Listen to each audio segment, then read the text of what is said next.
Hello po sa inyong lahat mga ka-crypto. Ako po si Pinoy Crypto Trader at sa video na ito ay atin mo pag-uusapan ang tungkol dito kay Solana. Kung saan ang sabi po rito ay Solana price dump and pump. Can Solana overcome selling pressure? Kaya ayan, magagawa nga ba na labanan ni Solana ang kanyang nararanasang selling pressure? Kasi yung selling pressure na ito ay ito po yung parang pumipigil sa pag-angat ni Solana ngayon. At nag-umpisa po yung selling pressure na ito yung nung nakaranas po ang buong crypto market ng price crash. Kaya ayan, bago po tayo magpatuloy ay nais ko lamang po munang bigyang linaw ang aking disclaimer kung saan ang nilalaman po ng video na ito ay hindi po ito isang financial advice. For education and information purposes lamang po ang layunin nito. Maliban po dito ay nais ko na rin pong magbigay babala na wala pong kahit anumang group chat ang Pinoy Crypto Trader. Yan, Solana price starts recovery. Yan, nag-uumpisa naman pong makarecover ang presyo ni Solana. Yan, check po natin, siya po ang kasalukuyang top 5 by market cap ranking dito. Yan, or by most valuable na cryptocurrency. Siya po ang yan, kasunod po siya ng BNB or Binance native token. Binance native token po ng ang BNB na ito. Ayan, itong si BNB. Ayan, mataas na rin po ang ranking ni Solana at meron po siyang $69.4 billion na market cap. Yung kanyang performance po nitong nakalipas na 1 hour ago ay 3.61%. Ayan, umaangat naman po siya. At nitong nakalipas na 24 oras ay umangat naman po siya ng 8.32%. Pero yung kanyang 7-day performance ay bagsak pa rin po ng 11.80%. At least nagpapakita po ito ng recovery. Hindi po katulad ng ibang mga cryptocurrencies dito na malalaki pa yung kanilang mga ibinagsak sa kanilang performance na kailangan pa nilang bawiin. Kaya ayan. Solana price started a major decline below $180 and $160 support levels. Sol declined over 20% and even tumbled below $150 level. Finally, the bulls appeared near $110. Ayan, tuloy-tuloy, malaki po yung binagsak niya. Nag-umpisa daw po siya noong sa presyong $180. Tapos pumagsak po siya sa $160. Yan, na mga support levels po ang mga ito. Kaya yan, mula $180 bumagsak po siya sa $160. Pagkatapos ay yan, nakaranas na rin po siya ng 20% na pagbagsak. At dulot po ng kanyang 20% na pagbagsak na ito ay ayan, umabot po siya sa $150 na price level. At yan, nung bumagsak, nagpatuloy po siya sa kanyang pagbagsak.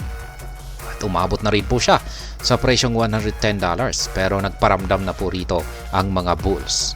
Yan, kaya tinulak po nila ito ng paangat. Pabalik sa kasalukuyang presyo nito ngayon na naglalaro po ngayon ito sa presyong $155.51 dollars. Kaya yan po yan. Yan po yung chart niya dito sa ating daily chart time frame. Yan, nag-umpisa po siya sa presyong $180. Kaya saan ba yan? Na mga nandito po yan. Dito pa yan sa mga 201. Yan, $201.34. Umabot po siya rito. Pero nung bumangga na po siya sa major resistance line natin na ito na 201.34 ay nag-umpisa. Dito na po siya nag-umpisa sa kanyang pagbagsak. Tapos sunod ay binasag po niya yung yan, dating support line po natin ito, 174.94. Yan, pero yung dito sa ating balita ay 180. Yan, or 160 yung support line po niya rito. Yan, pero sa atin ay nasa 174. Yan, binasag po niya ito, lalong-lalo na noong yan, nabasag po niya ito noong April 10. At nung nabasag po niya ito dito, ay dito na po siya ulit nagpatuloy sa kanyang pagbagsak. Hanggang sa umabot po siya rito sa 138.99 na major support line natin dito. Dito na po talaga nagparamdam ang mga bulls. Pero ayan, umabot po siya ng mas mababang presyo. Ayan, umabot po siya hanggang dito sa 116 na support line natin. Dito po sa balita ay 110, umabot pa siya ng 110 dollars na presyo. Pero dito po sa datos na ginagamit natin ay kay Binance po siya. Kaya 116 lamang po yung kanyang dito po sa datos ni Binance ay hanggang 116 yung kanyang ibinagsak or pinakamababang presyo. At dulot po yan ng nabuong candlestick na ito noong April 13. At yung kanyang tusok po na ito or karayom yung siyang umabot, yung siyang yan, bumagsak hanggang dito sa 116. Pero maganda po yan. Ayan, siguro ay ayan, katulad ko ay nakabili po siguro kayo rito sa 116. Ganyan lamang po yung strategy natin kasi rito. Bumibili po tayo sa mga support levels. Kaya ayan, nakabili po ako rito. Kaya ang saya ko po. At ngayon ay umaangat na po siya. Umangat po siya sa 138.99. At mukhang magpapatuloy pa ito sa kanyang pag-akyat. Ayan. At yan yung sabi dito kanina ay nung umabot po si Solana rito. Yan, sa portion na ito or sa mga price range na ito ay dito po nagparamdam yung mga bulls. Naggalit po sila. Ayan, sabi nila ay hanggang dyan ka na lamang. Yan, at lumaban po sila at ngayon ay ibinalik nila ang presyo ni Solana dito sa ibabaw ng support line natin na 138.99.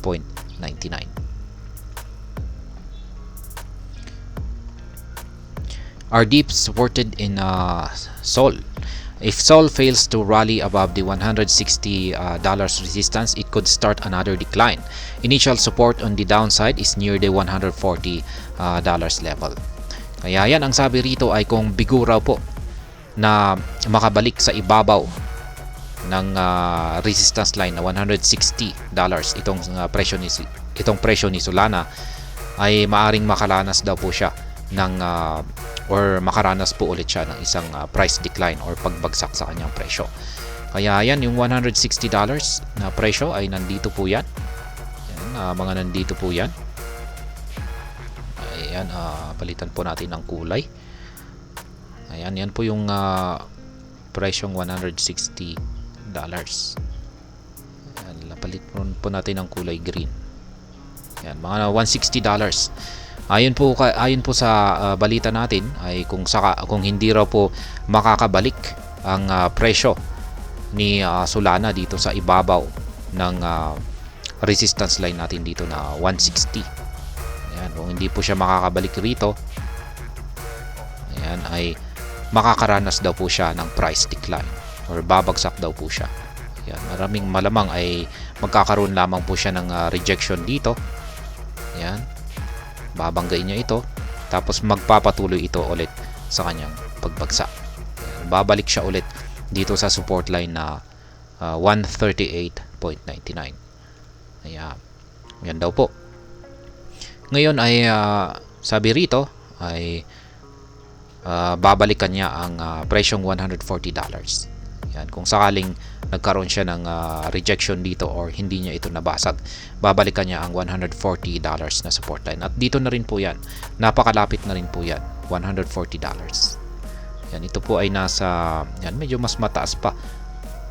Kaya ayan, kung magkakaroon siya ng rejection dito ay babagsak daw po siya, babalik siya dito sa 138 or 140 na support line natin dito.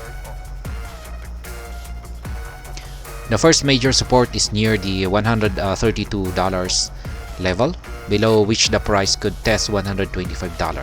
If there is a close below the $125 support, the price could decline toward the $115 support in the near term. Kaya yan, yung pinakamalapit daw po na isang major support line natin ay nasa $132. Yung sa atin naman po rito, ay yung pinakamalapit po na support line natin dito ay ayan na nga, yung mismong ito na rin, $138. Yan, 138.99 na support line. Yan po yung pinaka-major support line natin dito. Pero ayon po rito ay yung 132 raw yung pinakasunod na support line natin dito. Lagay po natin. Yan, ito po yung sunod na major support line, 132. Nandito po yan.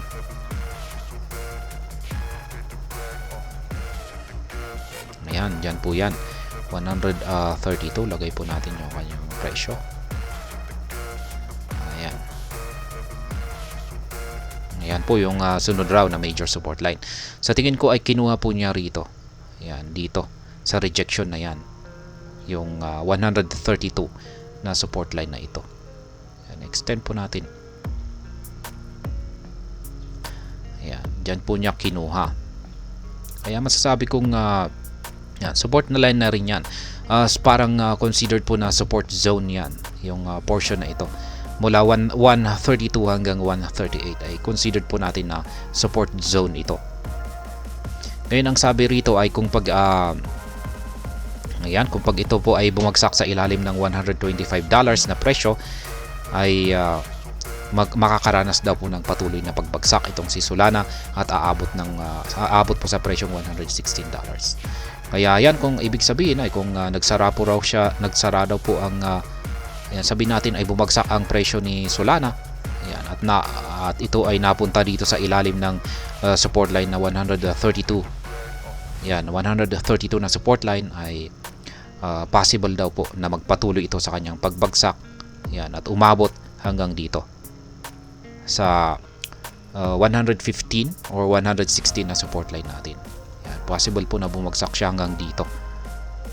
Kaya yan, nakasalalay po rito sa mga support line natin dito kung magpapatuloy sa pagbagsak itong si Solana. Yan po ang ayon po dito sa balita rito mula kay News BTC. Yan, ayon po sa kanilang prediction dito. Pero kung pagdating naman po sa pag-angat nito ay yung dito. Yan, kailangan daw po na mabasag ni Solana ang support line natin dito sa 160.10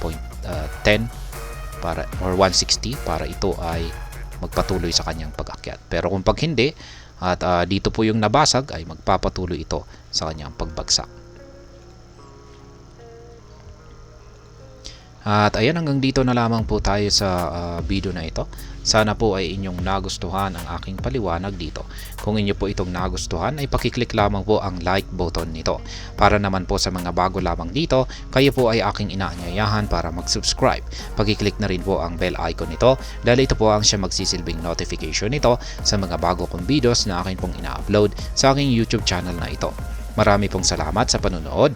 Ingat po tayo lagi at God bless po sa ating lahat.